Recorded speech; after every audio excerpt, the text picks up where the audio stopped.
வணக்கம் நண்பர்களே. TNPSC group 4, group 2 இல்லை குரூப் 1 எக்ஸாம்ஸ் ஆனாலும் சரி, டிஎன்டெட் பேப்பர் 1, பேப்பர் 2 அது மாதிரி டிஆர்பி எக்ஸாம்ஸ் எல்லாத்துலேயுமே அவங்க கண்டிப்பாக கேட்கக்கூடிய ஒரு டாபிக் அப்படின்னு பார்த்தீங்கன்னா மென்சுரேஷன். அதாவது அளவியல் டாப்பிக்லேருந்து ஒவ்வொரு ஷேப்பை பேஸ் பண்ணியுமே கண்டிப்பாக ஒரு 2 இல்லை 3 ஃபார்முலாஸ் இப்போ நம்ம சொன்ன எல்லா எக்ஸாம்லேயுமே கண்டிப்பாக அதை யூஸ் பண்ணி 2-3 கொஷின்ஸ் கேட்டுடுறாங்க.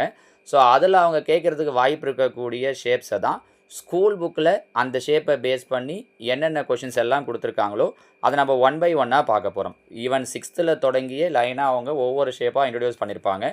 அது ஒவ்வொன்றையுமே பார்க்க போகிறோம்.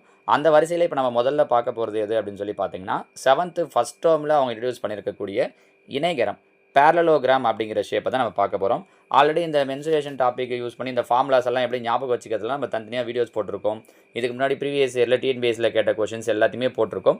இருந்தாலும் புக்கில் இருக்கக்கூடிய கொஷின்ஸை டாபிக் வைஸாக பார்த்தோம் அப்படின்னா நல்லா இருக்குன்றதால தான் ஒவ்வொன்றா அதில் இணைகரம் டாப்பிக்கில் பேரலோகிராம் அப்படின்னு இங்கிலீஷில் சொல்லுவாங்க. அதோட ஏரியா தமிழில் சொல்லணும் அப்படின்னா இணைகரத்தினுடைய பரப்பளவு. இணைகரத்தினுடைய பரப்பளவுக்கான ஃபார்முலா B/H ஸ்கொயர் யூனிட். பிங்கிறது பேஸு, ஹெச்ங்கிறது ஹைட்டு. ஜஸ்ட்டு பேஸையும் ஹைட்டையும் கொடுத்துட்டு ஏரியா கேட்குறாங்கன்னா ரெண்டுத்தையும் மல்டிப்ளை பண்ணோம் அப்படின்னாலே ஏரியா முடிஞ்சிச்சு. இதில் சுற்றளவு கேட்க மாட்டாங்களா சார்னா பெரும்பாலும் கேட்க மாட்டாங்க. அப்படி கேட்குறாங்கன்னா அவங்க டயக்ராம் கொடுத்துட்டு தான் நம்மளை 2 கொஷின் கேட்டிருக்காங்க. நான் அதையும் உங்களுக்கு கடைசியாக சொல்கிறேன். சுற்றளவு பெரிமீட்டர் கேட்டாங்க அப்படின்னா மற்றபடி ஏரியா கண்டுபிடிக்கிறதுக்கு இவ்வளோ தான் ஃபார்முலா B/H. இதில் பாருங்கள், நான் முதல்ல இந்த வீடியோவில் உங்களுக்கு என்ன கொடுத்துருக்கேன் அப்படின்னா எக்ஸாம்பிளில் அவங்க என்னென்ன கொஷின்லாம் சொல்லியிருக்காங்களோ அதெல்லாம் ஃபஸ்ட்டு நான் இங்கே எக்ஸ்பிளைன் பண்ணியிருக்கேன். இது முடிஞ்சதுக்கப்புறமா அடுத்த வீடியோவில் எக்ஸசைஸில் அவங்க கொடுத்துருக்க கொஷின்ஸ் எல்லாம் பார்க்கலாம். இதில் ஃபஸ்ட் கொஷின் பாருங்கள். One of the sides and the corresponding height of the parallelogram are 12 metre and 8 metre respectively find the area of parallelogram. அதாவது அடிப்பக்கமும் உயரமும் கொடுத்துட்டாங்க, பேஸும் ஹைட்டும் கொடுத்துட்டாங்க. கொஷின் என்ன கேட்டிருக்காங்கன்னா ஏரியா. இப்போ தான் சொன்னோம் ஏரியாவுக்கு என்ன ஃபார்முலா B/H. அப்போ இங்கே பேஸ் 12, ஹைட்டு பார்த்தீங்கன்னா 8. அப்போ 12 × 8, 12 8s are 96. யூனிட்டையும் தெரிஞ்சு வச்சுக்கோங்க. ஏன்னா எப்போயாவது ரேராக அவங்க என்ன பண்ணுறாங்கன்னா யூனிட்லேயும் மிஸ்டேக் வைக்கிறாங்க. இங்கே ரெண்டுமே மீட்டர் கொடுத்துருக்காங்க. அப்போ யூனிட் என்ன வரும் அப்படின்னா ஏரியா வரும்போது metre square. So 96 metre square அப்படிங்கிறது தான் இதுக்கான ஆன்சர். இது ஒரு முறை டிஎன்பிஎஸ்சியில் கேட்டிருக்காங்க. ஒன்றுமே இல்லையா சார், வெறும் மல்டிப்ளை தானே, இதெல்லாம் கேட்பாங்களான்னா கேட்டிருக்காங்க. பேசிக்கில் தொடங்கி அப்பர் லெவல் வரைக்கும் அவங்க எல்லாத்தையுமே கேட்குறாங்க. சரிங்களா? செகண்ட் கொஷின் பாருங்கள்.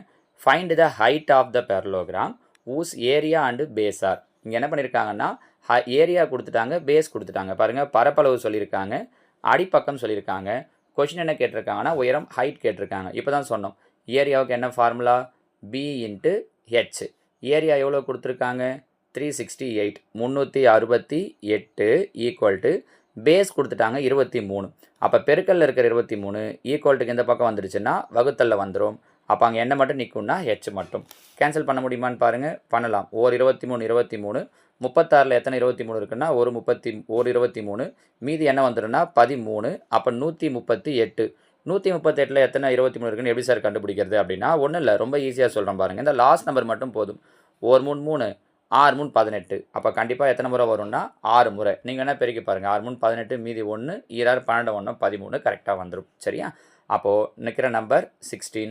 ஸோ ஹைட் எவ்வளோ கிடைக்குது அப்படின்னா 16. யூனிட்ஸ் வந்து சென்டிமீட்டரில் கொடுத்ததால சென்டிமீட்டர் 16 சென்டிமீட்டர் அப்படிங்கிறது தான் இதுக்கான ஆன்சர். புரியுதா? ஃபஸ்ட்டு கொஷின் பேஸையும் ஹைட்டையும் கொடுத்துட்டு ஏரியா கேட்டாங்க. இந்த கொஷினில் ஏரியாவை கொடுத்துட்டு பேஸை கொடுத்துட்டு ஹைட் என்னன்னு கேட்டிருக்காங்க. சரியா? அடுத்ததாக 3வது கேள்வி. ஒரு இணைகரத்தின் அடுத்தடுத்த பக்கங்கள் முறையே 12 சென்டிமீட்டர் மற்றும் 9 சென்டிமீட்டர். சிறிய பக்கங்களுக்கு இடையே உள்ள தொலைவு 8 சென்டிமீட்டர் எனில் பெரிய பக்கங்களுக்கு இடையே உள்ள தொலைவை காண்க. இது ஒரு டிஃப்ரெண்ட்டான கொஷின் பாருங்கள். அட்ஜசன்ட் சைடு கொடுத்துட்டாங்க. இப்போது இணைகரம் இப்படி இருக்குன்னு வச்சுக்கோங்களேன். இதுதான் இணைகரம் பேரலோகிராம். இணைகரத்தினுடைய அடுத்தடுத்த பக்கங்கள் இது 12, இது 9ன்னு சொல்லிட்டாங்க. சிறிய பக்கங்களுக்கு இடையே உள்ள தொலைவு, இப்போ சிறிய பக்கங்கள்னால் இது 2 தான் சின்ன பக்கம் நமக்கு. இதுக்கு நடுவில் இருக்கிற டிஸ்டன்ஸ் எவ்வளோ சொல்லியிருக்காங்க அப்படின்னா 8ன்னு கொடுத்துட்டாங்க. அப்படின்னா பெரிய பக்கங்களுக்கு இடையில் இருக்கக்கூடிய இந்த ஹைட்டு என்ன அப்படிங்கிறது தான் அவங்களோட கொஷின். கரெக்டாக? இது நல்லா பார்த்துக்கோங்க. பேரலோகிராமோட ஏரியா கண்டுபிடிக்கணும் அப்படின்னா என்ன ஃபார்முலா? இப்போ நான் இந்த சைடு பார்க்குறேன், இந்த சைடு எடுத்துக்கிறேன் அப்படின்னா இது பேஸு, இது ஹைட்டு. கரெக்டாக? அப்போ பேஸ் இன்ட்டு ஹைட் 9 × 8. இதே தான் பேரலோகிராம். எனக்கு எந்த பக்கம் பேஸு ஹைட்டையும் எடுக்கிறீங்கனாலும் ஏரியா ஈக்குவலாக தான் வரப்போகுது. இப்போ இதை பேஸாக வச்சுக்கிறேன், இதை ஹைட்டாக வச்சுக்கிறேன்னா இது 12 இன்ட்டு இந்த ஹைட்டு தெரியாது, அவங்க அதை தான் கேட்குறாங்க, ஹைட் என்ன அப்படின்ட்டுன்னு. இப்போ இந்த மல்டிபிளில் இருக்கிற 12 ஈக்குவல்ட்டுக்கு இந்த பக்கம் வந்துருச்சுன்னா டிவைடில் வந்துடும். பாருங்கள், 3 9, 4 3 12, ஒரு நாள் 4, இருநாங்க 8. அப்போ 3 2 பெருக்குனா 3 2 6. ஸோ அந்த பெரிய பக்கங்களுக்கு இடையே உள்ள உயரம் என்னவாக இருக்கும், தொலைவு என்னவாக இருக்கும்னா 6 சென்டிமீட்டராக இருக்கும். நம்ம புரிஞ்சு முடியுதா? இன்னும் சிம்பிளாக சொல்லணும் அப்படின்னா, இதில் இந்த அட்ஜஸ்ட் சைடில் 1, ஹைட்டு 1, 9 8 பெருக்கிறோம் பை இன்னொரு அட்ஜசன்ட் சைடு 12ஆல் டிவைட் பண்ணுறோம். அவ்வளோதான். உங்களுக்கு புரியணுன்றதுக்காக நம்ம டயக்ராம் போட்டது. சிம்பிளாக கொஷின்லேருந்தே சொல்லணும் அப்படின்னா இந்த மாதிரி சொல்லிடலாம். ஒரு சைடு ஒரு ஹைட்டு ரெண்டுத்தையும் பெருக்கிறோம், டிவைடட் பை இன்னொரு சைடால் வகுக்கிறோம். இதில் பெரிய பக்கமாக சின்ன பக்கமாக தான் முக்கியம். 9 எடுக்கிறீங்களா 12 எடுக்கிறீங்களான்றது முக்கியம். மாற்றி எடுத்துட்டோன்னா ஆன்சர் தப்பாகிடும் பாருங்கள். ஏன்னா அவங்க சொல்லியிருக்கிறது சின்ன பக்கங்கள், இது ரெண்டும் தான் சின்ன பக்கம், நான் இந்த பக்கம் 9 வச்சுருக்கேன்றதால நமக்கு இதான சின்ன பக்கமாக இருக்கும். அப்போ 12 இங்கே தான் 9 வரும். சரிங்களா? ஸோ இதோட ஆன்சர் 6 சென்டிமீட்டர். சரிங்களாமா? அடுத்ததான் 4வது கேள்வி. The base of the parallelogram is thrice its height. If the area is 192 square centimetre, find the base and height. அதாவது இணைகரத்தினுடைய அடிப்பக்கம் உயரத்தை மாதிரி 3 மடங்குன்னு சொல்லிட்டாங்க. அதனுடைய பரப்பளவு கொடுத்துட்டு அடிப்பக்கத்தையும் உயரத்தையும் கேட்டிருக்காங்க. இதுக்கு நமக்கு ஆப்ஷன் கொடுத்துருந்தாங்கன்னா ஆப்ஷன் வந்து போடுறது இன்னுமே ஈஸியாக இருக்கும். சரிங்களா? நான் முதல்ல உங்களுக்கு மெத்தடு சொல்லிடுறேன், அதுக்கப்புறம் ஆப்ஷன் கொடுத்தாங்கன்னா அதுலேருந்து எப்படி போடுறது அப்படிங்கிறதையும் சொல்கிறேன். இப்போ பாருங்கள், என்னுடைய அடிப்பக்கம் உயரத்தை மாதிரி 3 மடங்குன்னு சொல்லியிருக்காங்க. அப்போது உயரம் நான் ஹெச்ன்னு வச்சுக்கிறேன் அப்படின்னா அடிப்பக்கம் அது மாதிரி 3 மடங்கு 3h. அப்போது இணைகரத்தினுடைய பரப்பளவு parallelogram ஏரியாவுக்கு என்ன ஃபார்முலா, b இன்ட்டு ஹெச். பின்றது 3hன்னு வச்சுருக்கோம், ஹைட்டு ஹெச்னே வச்சுருக்கோம். இது ரெண்டுத்தையும் மல்டிப்ளை பண்ணால் கிடைக்கிறது தான் 192. இந்த பெருக்கல் இருக்கிற 3 அந்த பக்கம் வந்தால் வகுத்தல். அப்போது 1 3 3, 6 3 18, மீதி 1, 4 3 12. அப்போது H into H, H square.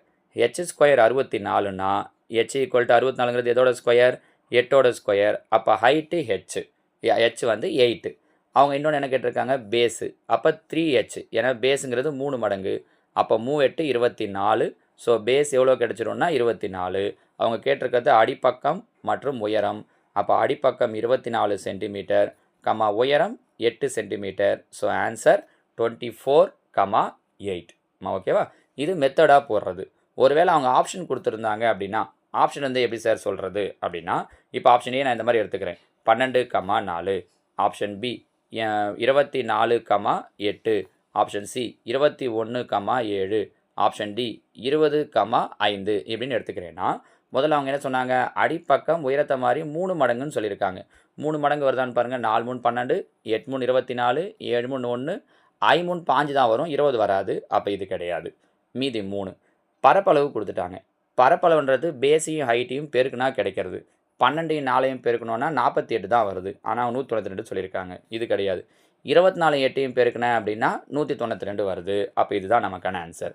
இதை வேணால் பெருக்கி பாருங்கள். 21 7 பெருக்குனீங்கன்னா 147 கிடையாது. இது கிடையாது. So answer option B. So மெத்தடாக போகிறதுனால ஓகே, ஆனால் நமக்கு அவசியம் கிடையாது. ஏன்னா அவங்க 2 ஆப்ஷன் கொடுத்துட்றாங்க. அதோட 2த்தையும் கேட்டாங்கன்னா நீங்கள் ஆப்ஷன் வந்து போடலாம். 1 கொடுக்குறாங்கன்னா நீங்கள் திரும்ப மெத்தடை யோசிக்கிற மாதிரி இருக்கும். இல்லை அதையும் ஆப்ஷன் வந்து பண்ண முடியும். சரிங்களாமா? ஸோ மெத்தடாகவும் சொல்லியிருக்கேன், ஆப்ஷன் வந்து சொல்லியிருக்கேன். சரிங்களா? இது 4வது கேள்வி. அடுத்து பாருங்கள், இதில் எடுத்துக்காட்டு 1.1ல் அவங்க என்ன சொல்லியிருக்காங்க அப்படின்னா, டயக்ராம் கொடுத்துட்டாங்க. ஏன் இதை கடைசியாக வச்சேன் அப்படின்னா, இதில் அவங்க சுற்றளவையும் கேட்டிருக்காங்க அப்படிங்கிறதால கடைசியாக சொல்லலாம் அப்படின்ட்டு இந்த ஃபஸ்ட்டு கொஸ்டினை தூக்கி நான் கடைசியாக வச்சுருக்கேன். படத்தில் உள்ள இணைகரங்களின் பரப்பளவு மற்றும் சுற்றளவு காண்க. Find the area and perimeter of the parallelograms கேட்டிருக்காங்க. ஏரியா பிரச்சனை இல்லை, பேஸ் இன்ட்டு ஹைட். இங்கே பாருங்கள், இங்கே 15னா கீழேயும் 15 தான். கரெக்டாக? அப்போ இதுக்கான பேஸு 15, இதோட ஹைட்டு பார்த்தீங்கன்னா 4. ஸோ 15 × 4 60. அப்போ இதோட ஏரியா எவ்வளோ கிடைக்கும் அப்படின்னா 60 ஸ்கொயர் சென்டிமீட்டர். கரெக்டாக? சுற்றளவு பெரிமீட்டர் எப்படி சார் கண்டுபிடிக்கிறதுனா, நம்ம ஏற்கனவே சுற்றளவுக்கான விளக்கம் சொல்லியிருக்கோம் பாருங்கள். சுற்றளவுன்றது சுற்றி வரக்கூடிய அளவு. பாருங்களேன், இது 5, இது 15, மறுபடியும் இது 5, இது 15. அப்போ 5 5 10, 15 15 30, 30 ஒரு 10 என்ன வந்துடும்னா 40. அப்போ பரப்பளவு 60 சென்டிமீட்டர் ஸ்கொயர், சுற்றளவு 40 சென்டிமீட்டர். முடிஞ்சிச்சு. புரியுதா? இது ஃபஸ்ட்டு கொஷனுக்கான ஆன்சர். இதே மாதிரி 2வது பாருங்களேன். இங்கே என்ன வித்தியாசம் அப்படின்னா, இங்கே ரொம்ப முக்கியமானது, இங்கே 2 சைடு இருக்குது, 18 இருக்குது, 9 இருக்குது. எது கூட எதை பெருக்கிறது அப்படின்ட்டுன்னு.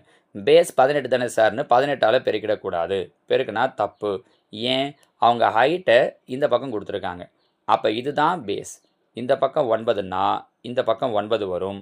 அப்போ பேஸ் 9, ஹைட் என்னது அப்படின்னா 16. இது ரொம்ப முக்கியம். இந்த டயக்ராம் கூட தப்பு பண்ண மாட்டீங்க. ஆனால் இந்த டயக்ராம் கொடுக்குறாங்கன்னா நம்ம தப்பு பண்ணுறோம் பாருங்கள். பேஸ் இங்கே என்ன எடுக்கணும்னா 9. ஏன்னா ஹைட் இங்கே தான் கொடுத்துருக்காங்க. அப்போ இந்த ஹைட்டுக்கு எது பேஸோ அதை தான் எடுக்கணும். அப்போது ஏரியா என்ன வந்துடும் அப்படின்னா 9 × 16. 9 × 16 என்ன வந்துடும் 144. அப்போ இதோட ஏரியா 144 சென்டிமீட்டர் ஸ்கொயர் ஏரியாச்சா. பெரிமீட்டர் பிரச்சனை இல்லை. பெரிமீட்டர் இங்கே சொன்ன மாதிரியே தான் இந்த 4 சைடையும் ஆட் பண்ணணும். பெரிமீட்டர் 4 சைடையும் ஆட் பண்ணால் என்ன வரும் அப்படிங்கிறத நீங்கள் எனக்கு கீழே கமெண்டில் சொல்லுங்கள். ஓகேவா? இவ்வளோ கொஷின்ஸ் நான் சொன்னேன் இல்லைங்களா? ஸோ இந்த கொஷின் இந்த செகண்ட் ஷேப்புக்கு பெரிமீட்டர் என்ன வரும்? ஏன்னா ஃபஸ்ட் ஷேப்புன்னு நான் சொல்லிட்டேன் பெரிமீட்டர் எப்படி எடுக்கணும் எப்படி கண்டுபிடிக்கணும்ட்டு. அதையே யூஸ் பண்ணி இந்த செகண்ட் ஷேப்புக்கு பெரிமீட்டர் என்ன வரும் அப்படிங்கிறத நீங்கள் கீழே எனக்கு கமெண்டில் சொல்லுங்கள்.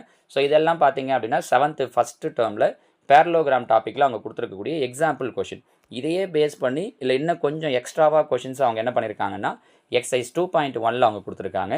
அதை நான் உங்களுக்கு அடுத்த வீடியோவில் எக்ஸ்பிளைன் பண்ணுறேன். ஓகேவா? தேங்க்யூ.